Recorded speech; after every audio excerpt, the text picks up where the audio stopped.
오늘 볼 하나님의 말씀 잠언 22장 4절의 말씀입니다. 잠언 22장 4절의 말씀 같이 한 목소리로 읽습니다. 겸손과 여호와를 경외함의 보응은 재물과 영광과 생명이니라. 한 번 더 읽어볼까요? 겸손과 여호와를 경외함의 보상은 재물과 영광과 생명이니라. 아멘. 오늘도 저와 여러분의 가정, 자녀 그리고 하는 모든 일들마다 하나님의 돕는 손길로 함께 하시길 주님의 이름으로 축복합니다. 지난주 월화수 경상북도 문경시 기독교연합회에서 저를 강사로 초청하셔서 3일 동안 하나님의 말씀을 잘 전하고 왔습니다. 오후에 좀 시간이 나서 저 혼자 좀 한적한 들판이 있는 곳에 가서 커피 한 잔을 마시면서 혼자 이런저런 생각을 하는 조용한 시간을 가졌습니다. 그러면서 바로 어제 토요일이지요. 매달 첫 번째 토요일은 자녀들과 함께 새벽 기도에 와서 부모들이 자녀를 축복하는 그러한 기도회인데 어제 새벽에 전날 이달에 우리 교회와 성도에게 주시는 하나님의 말씀을 이렇게 구하고 있었습니다. 그때 나뭇잎이 다 떨어지고 선홍색 빛만 아주 완연한 감이 매달려 있는 나무가 제 눈에 들어왔습니다. 나무들은 다음 해에 열릴 또 다른 열매를 기대하면서 자기 몸에 매달려 있었던 이파리들을 다 떨어뜨려 버립니다. 다음에 내년에 매달릴 열매들을 기약하면서 자기에게 있는 모든 나뭇잎들을 내려놓는 것이지요. 그것은 마지못한 포기가 아니라 스스로 선택하는 내려놓음입니다. 마지못해 하는 포기가 아니라 스스로 선택한 내려놓음입니다. 그렇게 하는 것은 다음의 채움을 위하여 지금의 비움을 하고 있는 겁니다. 다음의 채움을 위해서 지금의 비움입니다.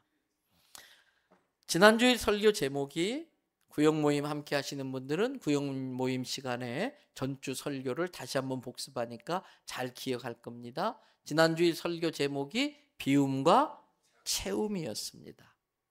사람들은 늘 채우려고 합니다. 끊임없이 채우려고 합니다.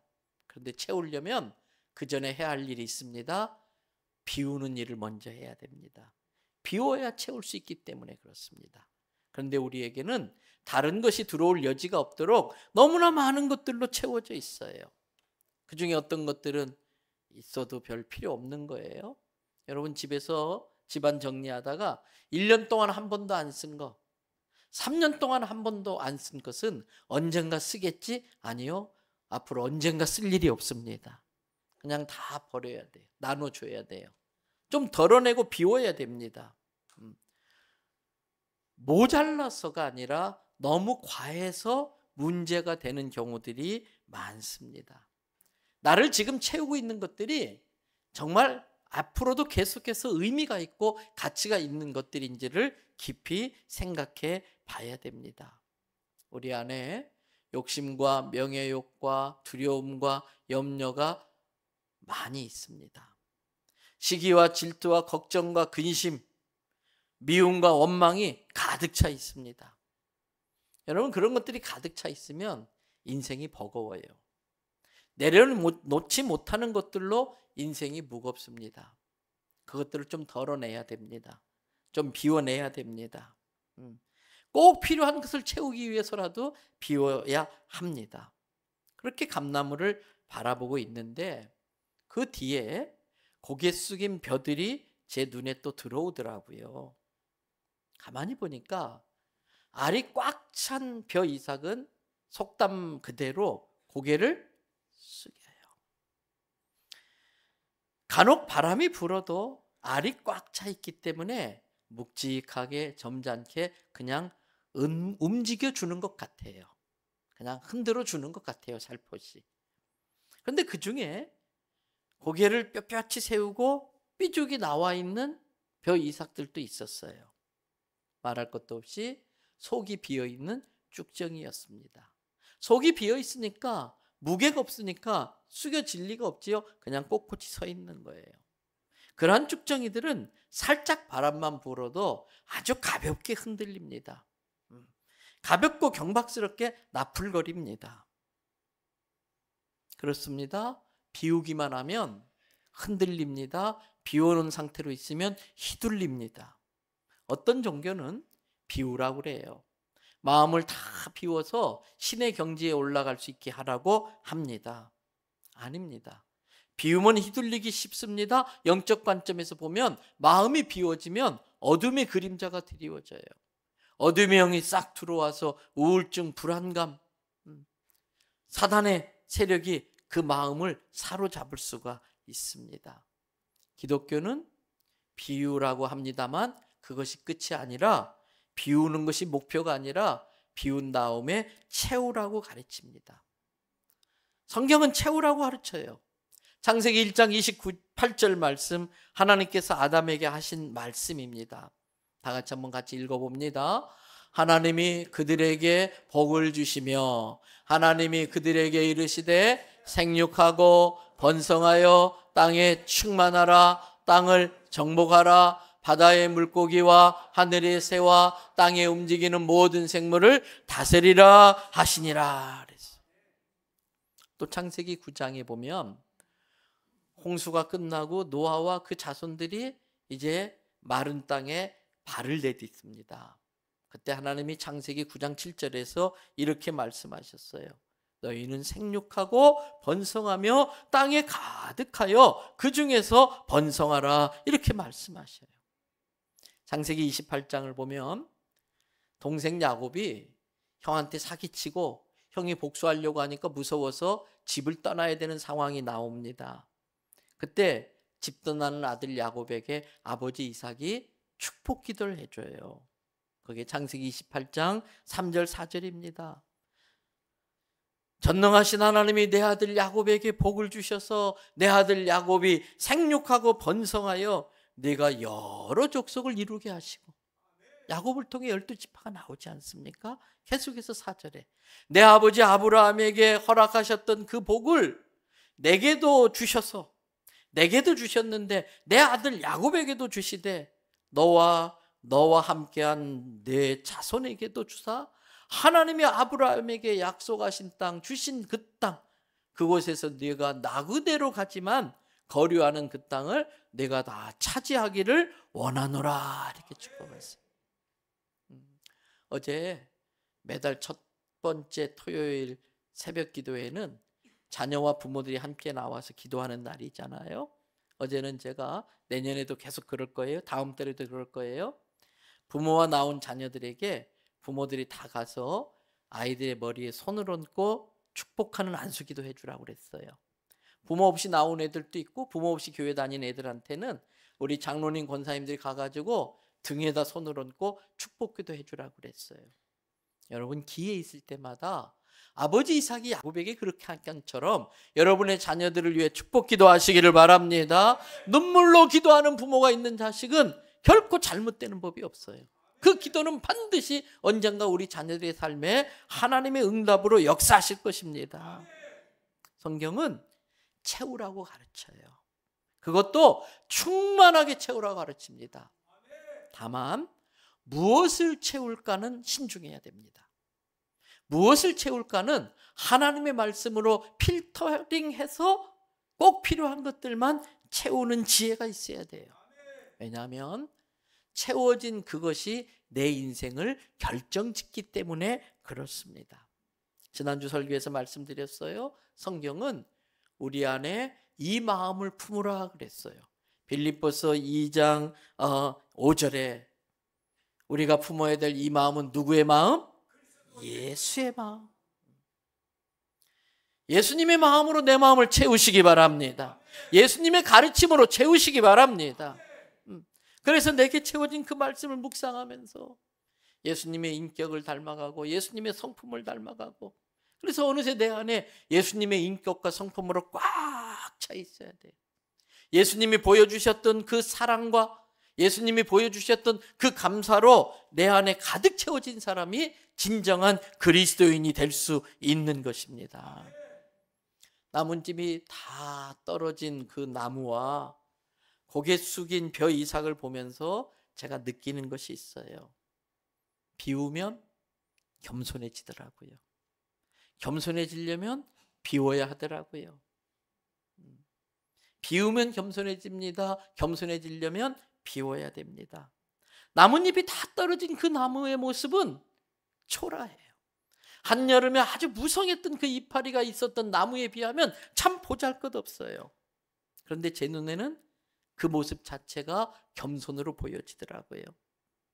고개 숙인 벼 이삭에게는 곧 추수꾼의 날선 낫이 들이닥칠 겁니다. 근데 고개 숙이고 있는 그 벼 이삭의 모습이 곧 닥치게 될 상황과 현실을 담담하게 받아들이고 있는 것처럼 보여졌어요. 그런데 그게 겸손이더라고요. 여러분, 나뭇잎이 다 떨어졌기 때문에 감나무가 더 선명하게 그 빛을 자랑할 수 있더라고요. 나뭇잎에 가려졌던 그 감염 열매가 나뭇잎이 다 떨어져서 사람들이 보고 따먹을 수 있고 새들이 와서 먹고 살 수 있게 되더라고요. 벼 이삭은 추수꾼의 예리한 낫으로 베어져야 알곡으로 거듭날 수 있어요. 그런 걸 생각하고 있는데 그때 제게 주신 말씀, 하나님이 이제 11월 달인데 이 11월 달에 교회와 성도들에게 주시는 축복과 약속의 말씀을 제게 허락해 주세요. 그렇게 기도할 때에 그런 장면들을 보면서 제게 감동된 말씀이 오늘 본문인 잠언 22장 4절이에요. 외우겠다는 마음으로 다시 한번 한 목소리를 읽어봅니다. 겸손과 여호와를 경외함의 보상은 재물과 영광과 생명이니라. 할렐루야. 믿어지면 아멘. 세 가지 복을 약속하고 있어요. 겸손함으로 여호와를 경외하는 자에게는 재물과 영광과 생명이다 그랬습니다. 하나님은 겸손한 자를 들어 쓰십니다. 교만한 자를 물리치세요. 그래서 한껏 이렇게 교만할 수밖에 없었던 그 베드로가 물에 푹 빠져. 나 무리를 걸어봤던 사람이야. 이렇게 교만할 수밖에 없었던 베드로가 풍랑에 두려워서 물에 푹 빠졌기 때문에 오히려 그는 겸손이 무엇인지를 알게 됐어요. 그래서 베드로전서 5장 5절에 이렇게 이야기합니다. 젊은 자들아 이와 같이 장로들에게 순종하고 다 겸손으로 허리를 동이라. 그 다음 같이 읽어볼까요? 하나님은 교만한 자를 대적하시되 겸손한 자에게는 은혜를 주시느니라. 할렐루야. 교만한 자가 있어요. 너 그렇게 잘났냐? 나랑 한번 맞짱 떠볼까? 나랑 한번 붙어볼까? 하나님을 대적해서 이길 사람이 어디 있겠어요? 근데 하나님은 교만한 자를 대적하신답니다. 그리고 겸손한 자에게는 아이고 참 안 됐네, 내가 도와줘야겠네, 겸손한 자에게는 은혜를 베풀어 주신답니다. 잠언 15장 33절에 보니까 겸손은 존귀의 길잡이다 그랬어요. 겸손한 사람은 존귀한 곳으로 그 겸손함이 이끌고 간다는 뜻입니다. 저 같은 경우는 제가 이 교회 부임할 때에 한 100여 명 성도 모였지요. 주로 나이 많은 할머니들 또 여자 성도들이 대부분이었고 젊은 성도나 남자 성도는 별로 많지 않았어요. 언덕바지에 한 59평 대지에 35평짜리 1층짜리 비가 새서 천장이 얼룩덜룩한 그런 교회 제가 첫 번 부임을 했었습니다. 좀 자동차라도 들어오는 곳으로 가면 좋겠다 싶어서 부임한 지 얼마 안 돼서 저 길가에 상가 60평을 빌리면서 하나님 은혜 가운데 부임 7년 만에 지금 이 교회 이 예배당을 이렇게 지어서 이사 올 수가 있었어요. 그때보다는 많이 부흥은 했지요. 순전히 하나님의 은혜지요. 그래서 제 마음에 더 신경 쓰이는 게 있습니다. 혹시라도 누군가가 저에게 교회 조금 부흥되었다고 저 목사 교만해졌네 이런 소리 들을까 봐 두려워요. 교회 좀 성장했다고 저 목사 건방 떨고 있네, 이런 소리 들을까 봐 무서워요. 실제로 저는 그렇지 않다라고 생각하고 있을지 모르지만 어떤 다른 분이 볼 때는 제가 굉장히 교만하고 건방져 보일 수도 있을 것 아니겠어요? 총회장을 마치고 사람들을 만나서 인사할 때는 총회장 선거에 앞서서 홀더 인사하듯이 총회장 끝나고도 여전히 고개를 푹 숙여 인사하려고 노력합니다.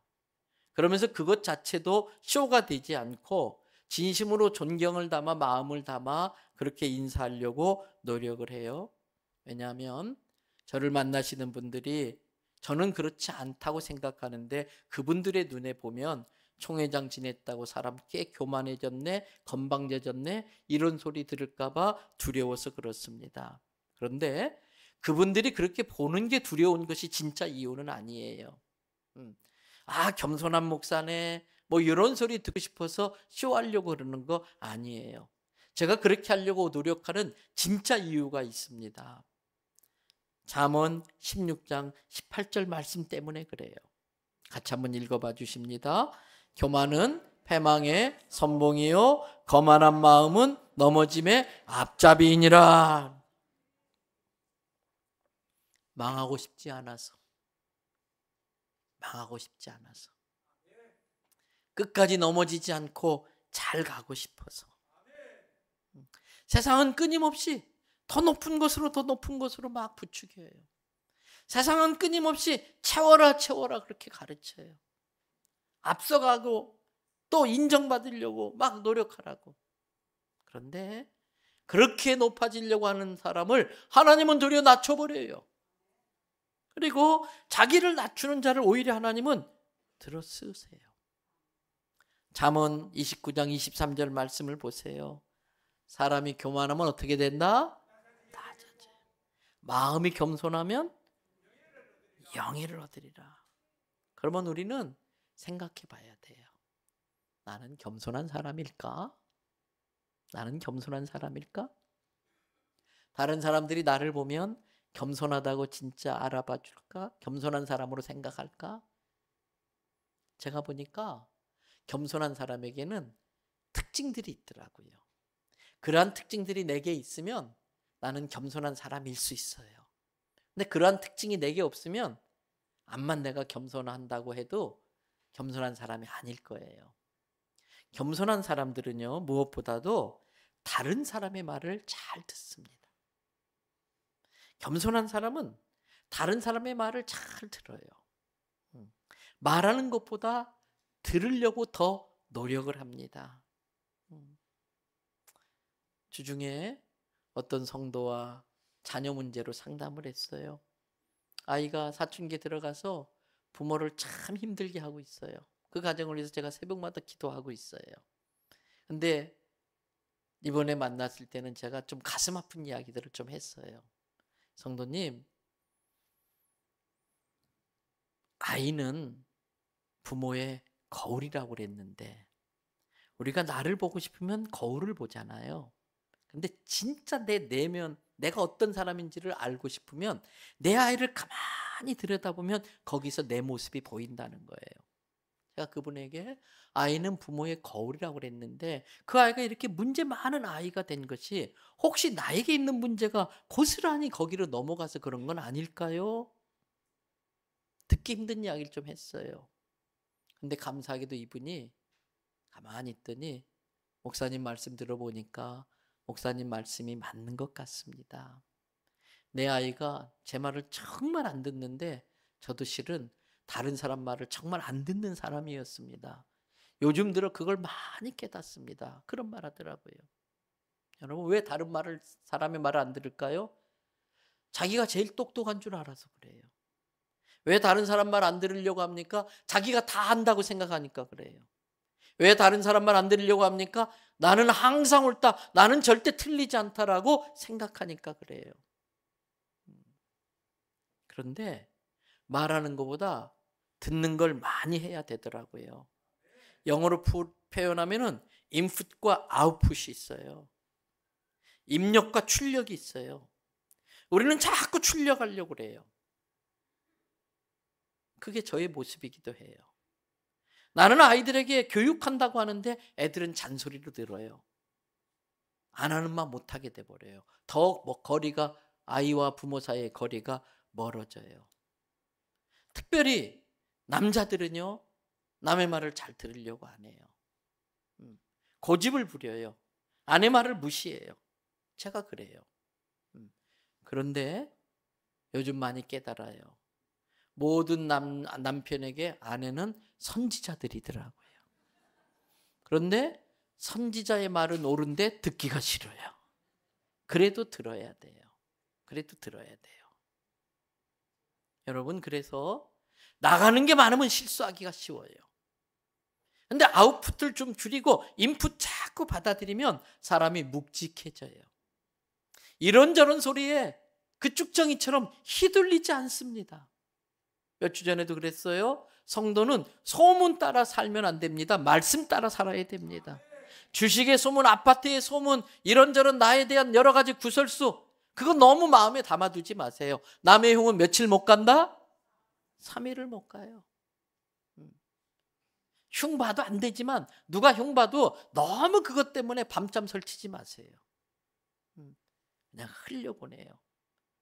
왜 귀가 양쪽으로 뚫린지 아시지요? 들은 거 다 흘려보내라고. 근데 흘려보낼 건 안 흘려보내고 설교는 다 흘려보내더라고. 쓸데없는 거 다 흘려보내야 돼. 들어온 것이 그렇게 많으면 묵직해져요. 소문에 막 휘둘리지 않아요. 특히 겸손한 사람은 하나님의 말씀에 순종을 잘합니다. 하나님의 말씀을 사모하고 하나님의 말씀을 자꾸 듣고 하나님의 말씀을 담아내는 거예요. 그런 사람은 축복이 가득해요. 우리는 자꾸 복을 담아내려고 그래. 복을 담으려고 복을 쫓아가요. 아니요, 복은 쫓아갈수록 도망가요. 내 마음에 하나님의 말씀을 담아가지고 그때그때마다 예수님이라면 이럴 때 어떻게 하셨을까 생각하면서 내가 정말 예수님을 닮아가고 하나님 보시기에 복받을 만한 준비가 되면 복은 하나님이 채워주시는 거예요. 내가 채우려고 하면 달아나지만 내가 준비가 되면 하나님이 채워주시는 게 복이에요. 어제 저녁이 21일 단위의 기도회의 첫날이었어요. 토요일이기도 하고 첫날 스타트라 그런지 제가 생각한 것만큼 많이 나오지 못하셨는데 오늘 저녁 8시에는 꼭 나오세요.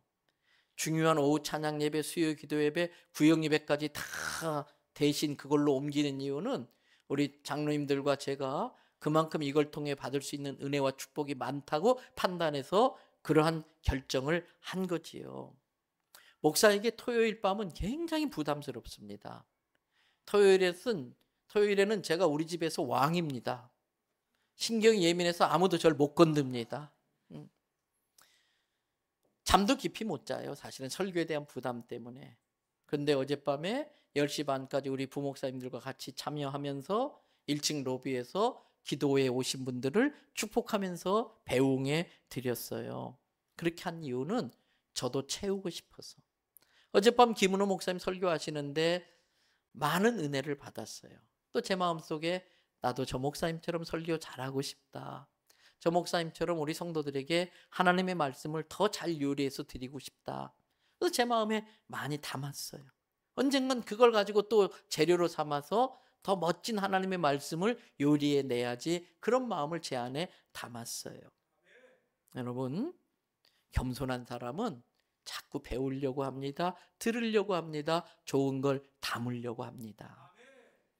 두 번째 겸손한 사람의 특징이 있습니다. 겸손한 사람은요, 기도합니다. 기도는 자기의 부족함과 무능함을 아는 사람이 하나님 앞에 은혜를 구하는 행위가 기도입니다. 교만한 사람은 절대 누군가에게 부탁하지 않습니다. 구하지 않습니다. 똑같이 교만한 사람은 하나님 앞에 은혜를 구하는 기도를 하지 않습니다. 겸손한 사람만이 하나님 저를 좀 불쌍히 여겨주세요 기도합니다. 저도 늘 하나님께 은혜를 구하는 기도합니다. 제 기도의 대부분은 항상 똑같습니다. 하나님, 저는 아무것도 아닙니다. 저에게 선한 게 없습니다. 저에게 능력이 없습니다. 저는 부족한 사람입니다. 저는 어린아이 같습니다. 하나님, 제가 할 수 있는 게 아무것도 없어요. 저를 좀 불쌍히 여겨주세요. 제게 은혜를 베풀어 주세요. 저를 도와주세요. 그렇게 기도해요. 죽어도 아멘 안 하시네요. 어제 제가 그 오륜교회, 물론 열심히 있는 분들이 다 모인 곳이긴 하지만 그 오륜교회 영상을 보면서 깨달은 게 있어요. 김원 목사님 설교할 때마다 그분들은 아멘 아멘을 잘 하시더라고요. 근데 우리 교회 본당은 조용하더라고요. 여러분, 목사가 설교할 때에 감동되고 나도 저렇게 되고 싶다, 은혜가 되면은 아멘을 소리로 표현하시기 바랍니다. 물론 여러분들이 은혜 받아서 아멘을 하는데 속으로 하고 있다라고 저는 그렇게 생각을 할 거예요. 그런데 사랑은 표현돼야 사랑이 느껴지는 거예요. 소리는, 내 속에 아멘은 입술로 나올 때 능력이 나타나는 줄로 믿습니다. 자꾸 아멘을 잘하는 교회가 부흥하는 거예요. 어제 김원호 목사님 그랬잖아요. 교회는 수분이 많아야 된다고. 눈물, 기도의 눈물과 수고의 땀방울과 헌신의 핏방울이 있어야 교회는 성장하고, 교회는 소리가 좀 시끄러워야 된다고. 막 찬양 소리, 기도 소리, 막 축복, 칭찬하는 소리가 아주 커져야 부흥한다고 그랬잖아요. 아멘 소리가 커지는 교회가 부흥하는 거예요.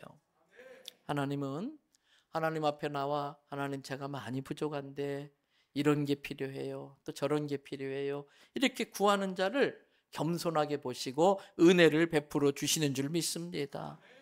다윗은 시편 138편 6절에서 이렇게 고백해요.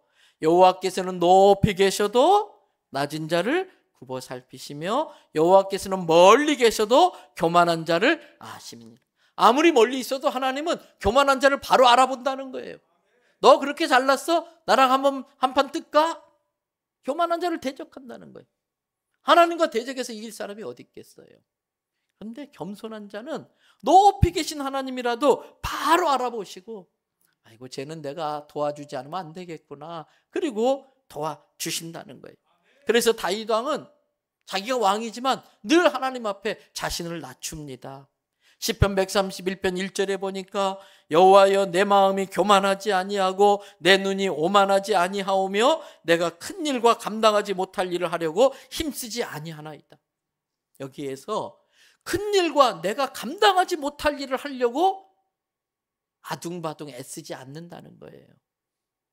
여러분, 가끔요 깜도 안 되는 사람이 자꾸 그 자리 가려고 그래.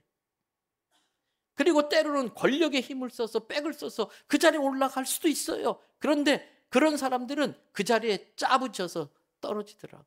그 자리 때문에 그 자리가 그 사람을 뭉개버리더라고요. 요즘 우리가 정치권에서 많이 보잖아요. 어떻게 해서든 그 자리에 올라갔지만 나중에 모든 게 다 까발려지면서 망신을 당하고 내쫓겨나는 그런 경우를 많이 보잖아요. 오늘 다윗은 내가 내 능력 이상의 큰 일과 감당하지 못할 일을 하려고 힘쓰지 않도록, 하나님 저는 그런 자격이 없어요. 그런데 하나님은 다윗을 다 왕으로 세워. 왜? 다윗의 능력으로는 까면 안 되지만 그 겸손한 마음 때문에 하나님이 함께 하셔서 그 자리를 감당하게 해주시는 거예요. 그래서 다윗은 뭐라고 그래요? 항상 여호와께서 나를 세우셨나이다. 따라합시다. 주님이 하셨습니다. 다 주님의 은혜입니다. 이 고백을 계속해야 돼요. 여러분, 오늘 저녁 다니엘 기도에 꼭 나오시기 바라요. 특별히 어린 자녀를 둔 젊은 성도들 꼭 나오셔야 돼요. 여러분, 우리나라는요 밤문화예요. 이거 빨리 새벽 문화로 바꿔야 돼요. 여러분, 오늘 다니엘 기도에 안 나오면 뭐 하실 거예요? 8시에 나와서 한 2시간 정도 막 기도하고 찬양하고 말씀 듣고 하나님께 울부짖으면 막 은혜가 임하면서 그걸 한 21일 연속하면 라이프 스타일이 바뀌어요. 만약에 안 나오시면 어떻게 하실까? 집에서 소파에 누워서 TV 보고 계실 거예요. 트랜스 지방이 빵빵한 것을 그냥 기계적으로 눈에 보이는 대로 넣고 있을 거예요. 그 순간 어떤 일이 벌어질까요? 내 근육이 살살 빠져나가고 있어요. 그렇게 계속 소파에 누워서 보고 있으면 나중에 근육이 없어가지고 연세 드시면 심각해져요. 요즘 제가 자주 여러분에게 드리는 말씀 있잖아요. 따라합시다. Not money. 영어예요. 좀 혀를 굴려가면서 하세요.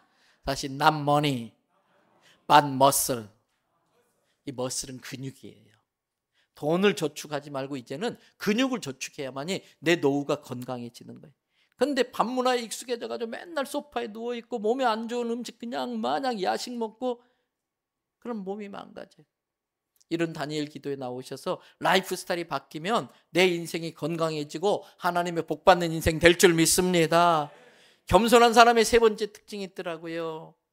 그 사람들은요 늘 온유해요. 겸손한 사람은 부드럽습니다. 표정이 부드러워요. 근데 어떤 사람은 막 온갖 인상을 쓰고 있어. 아무리 샤넬을 쳐발라도 인상 쓰면 얼굴이 이쁘질 않아요. 그냥 내 마음에 감사하게 기쁨이 있으면 얼굴이 막 화사해지고 펴지는. 어떤 사람은 막 인상 팍 내가 웃나 두고 봐라. 늘 제가 하잖아요. 거울 보고 그 거울 속에 나도 안 웃어주는데 누가 나한테 웃어주겠어. 나도 나를 보고 거울에 있는 나를 보고 인상 쓰고 있는데 다른 사람들이 인상 쓰는 건 똑같겠지. 겸손한 사람은 표정이 부드러워요. 그리고 말투가 부드러워요. 다른 사람을 대하는 태도가 아주 부드러워요.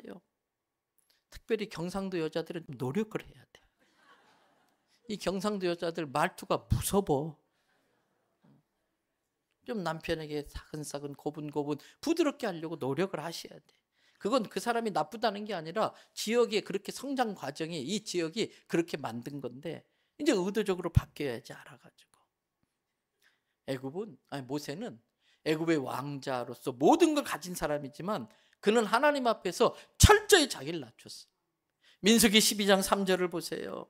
하나님이 모세를 보고 뭐라고 말하느냐? 하나님 말씀이요. 이 사람 모세는 뭐가? 온유함이 지면의 모든 사람보다 더하더라. 세상은 겸손한 사람을 무능하다고 삽니다. 세상은 겸손한 사람을 바보 취급합니다. 세상은 그 사람의 겸손함을 이용해 먹으려고 합니다. 그런데 겸손은 무능함이 아니라 하나님의 능력의 임재의 통로인 것입니다. 모세는 겸손함으로 하나님의 은혜를 덧입어서 훌륭한 리더 지도자가 될 수 있었던 것이지요. 하나님은 교만한 자를 멀리 하시지만 겸손한 자를 더 가까이 두려고 하세요. 그래서 예수님이 마태복음 11장 29절에 이렇게 말합니다. 예수님이 하시는 말씀 마태복음 11장 29절. 나는 마음이 온유하니 겸손하니 나의 멍에를 메고 내게 배우라. 그래야면 너희 마음이 마음이 뭘 얻는다? 평안을 얻는다는 뜻이. 예수님이 온유함과 겸손함을 배우면 마음이 편해진다는 거예요. 왜? 여러분, 높은 건 늘 흔들립니다. 흔들리면 불안합니다. 낮은 건 흔들릴 일이 없어요. 그러니까 불안하지 않아요. 근데 우리가 자꾸 높아지니까 흔들리다 보니까 불안한데 예수님처럼 겸손하게 온유해지면 낮아지면 흔들릴 일이 없어서 편안한 거예요. 이게 마음의 힘을 얻는 거예요. 이처럼 겸손한 자는 잘 듣고 순종을 잘합니다. 겸손한 자는 자기의 무능함과 연약함을 인정하면서 부족함을 인정하면서 하나님 앞에 은혜를 구하는 기도를 할 줄 압니다. 겸손한 자는 자기보다 남을 낮게 여기고 남을 존중하고 다른 사람에게 늘 부드럽게 온유하게 대합니다. 그런 사람에게 오늘 본문 말씀은 재물과 영광과 생명의 복을 주신다고 그랬어요. 여기서 재물은 단순히 물질만 의미하는 게 아닙니다. 여기서 재물에 대한 약속은 때마다 일마다 필요한 대로 하나님이 여호와 이레로 채워주신다는 그런 의미예요. 그래서 겸손한 사람은 없는 것 때문에 불안하지 않아요. 왜? 때가 되면 필요하면 주님이 채워주신다는 그 믿음이 있기 때문에 그런 거예요. 왜 불안합니까? 하나님을 믿는 믿음이 없기 때문에 자기가 자기 미래를 담보하려고 하는 거예요. 자기가 자기 미래를 보장해 놓으려고 하는 거예요. 능력도 안 되는데 자기가 미래를 보장한다고 하지만 늘 불안하잖아. 그러나 하나님을 믿는 믿음이 있으면 내 죽는 날까지 내 자녀 손까지 하나님이 책임진다는 그 믿음 때문에 편안할 수 있는 거예요. 여러분, 가진 것이 없어도 불안해하지 않고 가진 것이 많아도 은혜로 여길 뿐이지 그것 때문에 교만해지지 않는 거지요. 그래서 바울은 정말 교만할 대로 교만해 봤던 사람이 바울이잖아요. 야, 나 로마 시민권자야. 나 가말리엘 문화 수석 졸업생이야. 내가 모든 학문을 통달했어. 교만할 대로 교만했던 바울이잖아요. 근데 그 바울이 예수 믿고 나서 완전히 바닥을 기잖아요. 왜 3일 동안 눈을 멀게 했습니까? 다메섹에 있는 예수 믿는 사람 잡으러 가는 그 바울을 강력한 빛으로 눈을 멀게 하고 꼼짝 못하게 하고, 그때부터 다른 사람의 손에 질질 끌려다녀. 얼마나 자기가 무능하고 부족한지를 철저히 바닥을 기게 만들잖아요. 그 바울의 빌립보서 4장 11절에서 13절에 이렇게 고백해요. 내가 지금 궁핍하기 때문에 그것을 포장하고 합리화시키려고 하는 말이 아니고, 나는 진짜 뭘 배웠다? 자족. 어떤 형편에서도 자족하는 법을 배웠더니 어떤 일이 벌어지는가? 12절, 나는 비천함에 처할 줄도 알게 되었고 풍부한 곳에 처할 줄도 알게 되어서 모든 일, 배부를 때나 배고플 때나 풍부할 때나 궁핍할 때나 모든 것에 자족하며 처할 줄 아는 일체에 뭘 배웠다? 비결. 여러분, 도가 텄다 그 말이에요. 경지에 올라섰다 그 말이에요.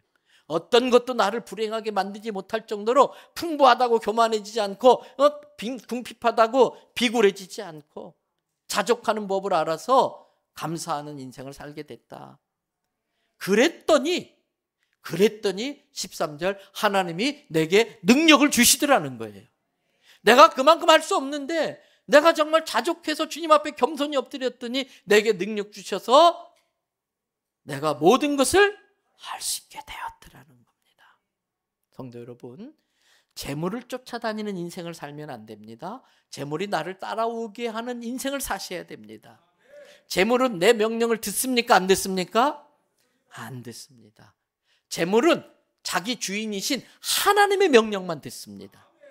하나님이 보시고서 야, 쟤 참 건방 떨다. 좀 뭐 가진 거 있다고 교만하구나. 너 쟤로부터 멀어져. 쫄딱 망하는 거예요. 그런데 야, 제가 사명을 위해 헌신하네. 가진 것도 없는데 저렇게 애쓰고 노력하네. 제 사명 감당할 수 있도록 너 좀 붙어라. 그럼 재물이 붙는 거예요. 네, 우리 장길수 집사님만 축복받으시기 바랍니다. 아멘 하셨잖아. 아멘 하셨잖아. 겸손하고 여호와를 경외하는 자에게 주는 보상의 두 번째가 영광입니다. 이거는 존귀하게 만들어준다는 거예요. 야고보서 4장 10절에 다 같이 한번 읽어봅니다. 주 앞에서 낮추라. 그리하면 주께서 너희를 높이시리라. 예수님이 그랬어요. 잔치집에 가면 상석에 앉지 말아라. 주인이 와가지고 아이고 거기는 앉을 사람이 따로 있어요. 거기 당신 자리 아니에요. 당신 자리는 저 끝에요. 그러면 망신당한다는 거예요. 그런데 내가 끝자석에 앉으면 아이고 이렇게 존귀한 분이 왜 끝에 계세요? 당신 자리 예배해놨습니다. 저기 앉으세요. 상석으로 인도한다는 거예요. 자기를 낮추면 주께서 높인다는 거예요. 마태복음 23장 11절 12절에서 그래서 예수님이 뭐라고 그랬어요? 너희 중에 정말 큰 자는 어떤 사람이 되라? 섬기는 자가 되라. 12절 누구든지 자기를 높이는 자는 낮아질 것이고 자기를 낮춘 자는 주님이 높여주는 거예요. 여러분, 재물을 많이 갖는 것보다 주변 사람들에게 존경받는 사람이 되는 게 더 중요해요. 우리 아이들에게 부자 되라고 가르치지 말고 너가 인격이나 성품이 예수님 닮아서 사람들의 존경을 받아서 선한 영향력을 끼치는 사람이 되거라 이렇게 가르치셔야 돼요. 자녀들에게 존경받는 부모가 돼야 돼요. 그래서 아이들이 아버지 나 시험 보러 가야 되는데 기도해 주세요. 엄마 나 기말고사 봐야 되는데 마음이 두려워요. 불안해요. 엄마 기도해 주세요. 자녀들이 아버지 어머니의 축복 기도를 인정하고 그 기도의 능력을 믿고 기도받는 자녀들로 키우시길 바랍니다. 그러려면 내가 그런 사람이 먼저 돼야 돼. 존귀한 자가 돼야 돼. 근데 주님이 그렇게 만들어준대. 끝으로 겸손과 여호와를 경외하는 자에게 주는 보상이 있습니다. 생명입니다. 근데 이 생명은 오래 사는 걸 의미하는 게 아니에요. 이 생명을 하나님이 풍성하게 만들어준다는 거예요. 찌질하게 쪼잔하게 막 아둥바둥 그게 아니고 아주 풍성하게 풍요로운 삶을 살게 해주신다는 약속이에요. 요한복음 10장 10절 예수님이 하신 말씀 다 같이 선포합니다. 내가 온 것은 양으로 생명을 얻게 하고 더 풍성히 얻게 하려 합니다. 생명 얻는 것을 넘어서서 얻은 생명이 더 풍요로워지게. 그래서 베풀고 나누고 흘려보내는 축복의 통로로 쓰임 받아야 되는 것이지요. 예수님 안에 모시고 살면, 하나님의 말씀을 내 안에 담고 살면, 그 안에 예수님의 말씀이 충만해지면 예수님의 사랑도 같이 풍성해져요. 예수님의 감사도 많아지고요. 웃음이 차고 넘칩니다. 인색한 사람이 아니라 아주 탁 베푸는 사람이 돼요. 말씀 마무리합니다. 예수님은 겸손을 말로 가르치지 않으시고 행동으로 가르쳤어요. 요한복음 13장 보면 예수님이 제자들의 발을 다 씻겨주신 다음에 13장 14절에서 이렇게 말씀하세요. 내가 주와 또는 선생이 되어서 너희의 발을 씻겨주었지 않니? 그러니 너희가 내 제자라면 서로 발을 씻겨주는 게 맞다. 발을 씻겨주는 게 옳으니라 그랬어요. 우리는 누군가의 발을 씻겨주는 걸 자존심 상해해요. 근데 그게 예수님의 가르침이에요. 모든 목사님들이 닮고 싶고 배우고 싶은 유명한 설교가가 영국의 복음주의 신학자 존 스타트 목사님이십니다. 이 목사님은 설교의 대가세요. 근데 그분이 설교를 잘해서 존경받고 대가가 된 것도 있지만 그분의 삶의 모습 속에서 그렇게 존경받게 만드셨어요. 예를 들면 이런 겁니다. 그분은 수시로 예배가 마치면 교회 뒷좌석에 자석을 정리하고 다 정돈을 해요. 또 마대걸레를 갖다가 바닥을 닦고 청소해요. 그럼 사람들이 와서 목사님 가서 설교 준비하시고 바쁜 일도 많으신데 이런 건 다른 사람 시키세요. 이렇게 자주 말해요. 그때마다 스타트 목사님이 하시는 말씀이 있어요.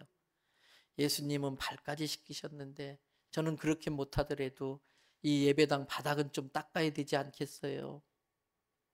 자기가 설교한 걸 삶으로 실천하셔서 존경받게 된 거지요. 사랑하는 성도 여러분, 과실을 많이 매달고 있는 가지는 자꾸 더 아래로 내려가요. 알이 충실한 이삭은 고개를 숙여요. 그런 것처럼 하나님 은혜가 아니면 저는 아무것도 아니에요. 이만큼이라도 나된 건 주의 은혜입니다. 주의 은혜가 아니면 나는 한 방에 갑니다. 주님 저를 좀 불쌍히 여겨주시고 늘 도와주세요. 내 상한 마음도 치료해 주시고 병든 내 몸도 고쳐주시고 하나님 살벌해진 내 가정도 회복시켜 주시고 하나님 미래가 불투명한 내 사업장도 주님 도와주세요. 21일 동안 나와서 눈물로 기도하세요. 반드시 우리가 기도한 것은 하나님이 이루어질 줄 믿습니다. 저는 우리 교회가 기적의 현장이 되기를 바랍니다. 하나님이 나를 살려주셨습니다. 하나님 내 병 고쳐주셨습니다. 하나님 내 가정 회복시켰습니다. 하나님 내 자녀를 이렇게 세워주셨습니다. 이런 간증이 많이 나올 수 있기를 주님의 이름으로 축복합니다.